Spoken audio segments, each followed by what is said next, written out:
Hi hello everyone. October 11 ಏನು ವಿಶೇಷ ಗೊತ್ತಾ? ಅಂತಾರಾಷ್ಟ್ರೀಯ ಹೆಣ್ಣು ಮಕ್ಕಳ ದಿನ, ಇಂಟರ್ನ್ಯಾಷನಲ್ ಗರ್ಲ್ಸ್ ಚೈಲ್ಡ್ ಡೇ. ಎಲ್ರಿಗೂ ವಿಶ್ ಮಾಡಿದ್ರಾ?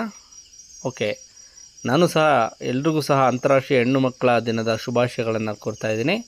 ಈ ದಿನದ ವಿಶೇಷ ಏನು, ಈ ದಿನವನ್ನು ಯಾವತ್ತಿನಿಂದ ಆಚರಿಸಿಕೊಂಡು ಬರಲಾಗ್ತಾ ಇದೆ ಮತ್ತು ಪ್ರತಿ ವರ್ಷ ಯಾವ ಥೀಮ್ನ ಅಡಿನಲ್ಲಿ ಇವರು ಆಚರಣೆ ಮಾಡ್ತಾ ಇದ್ದಾರೆ ಅನ್ನೋಂಥದ್ದನ್ನು ನಾವು ತಿಳ್ಕೊಳ್ಳೋಣ.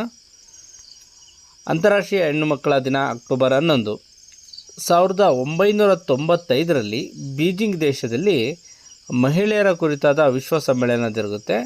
ಅಲ್ಲಿ ಬೀಜಿಂಗ್ ಘೋಷಣೆಯನ್ನು ಸರ್ವಾನುಮತದಿಂದ ಅಂಗೀಕರಿಸಲಾಯಿತು. ಅಲ್ಲಿ ಮೊಟ್ಟ ಮೊದಲ ಬಾರಿಗೆ ಹೆಣ್ಣು ಮಕ್ಕಳ ಹಕ್ಕುಗಳನ್ನು ನಿರ್ದಿಷ್ಟವಾಗಿ ಗುರುತಿಸಲಾಯಿತು. ಡಿಸೆಂಬರ್ 19, 2011ರಂದು ವಿಶ್ವಸಂಸ್ಥೆಯ ಸಾಮಾನ್ಯ ಸಭೆಯು ಹೆಣ್ಣು ಮಕ್ಕಳ ಹಕ್ಕುಗಳನ್ನು ಗುರುತಿಸಲು ಅಕ್ಟೋಬರ್ 11ನ್ನು ಅಂತಾರಾಷ್ಟ್ರೀಯ ಹೆಣ್ಣು ಮಕ್ಕಳ ದಿನವೆಂದು ಘೋಷಣೆ ಮಾಡಿತು ಮತ್ತು ಘೋಷಣೆ ಮಾಡೋದಕ್ಕೆ ಆ ನಿರ್ಣಯವನ್ನು ಅಂಗೀಕರಿಸಿತು. ಅನಂತರದಲ್ಲಿ ಅಕ್ಟೋಬರ್ 11ನ್ನು ಪ್ರತಿ ವರ್ಷ ಅಂತಾರಾಷ್ಟ್ರೀಯ ಹೆಣ್ಣು ಮಕ್ಕಳ ದಿನ ಅಂತ ಹೇಳ್ಬಿಟ್ಟು ಆಚರಿಸ್ಕೊಂಡು ಬರಲಾಗ್ತಾ ಇದೆ. ಪ್ರತಿ ವರ್ಷ ಒಂದು ಥೀಮನ್ನು ಸಹ ಇಟ್ಕೊಳ್ಳಾಗ್ತಾ ಇದೆ. ಹಾಗೆಯೇ 2025ರಲ್ಲಿ ಏನು ಥೀಮನ್ನು ಇಟ್ಕೊಂಡಿದ್ದಾರೆ ಅಂದರೆ, ನಾನು ಹುಡುಗಿ, ನಾನು ಬದಲಾವಣೆಯೊಂದಿಗೆ ಮುನ್ನಡೆಯುವೆ.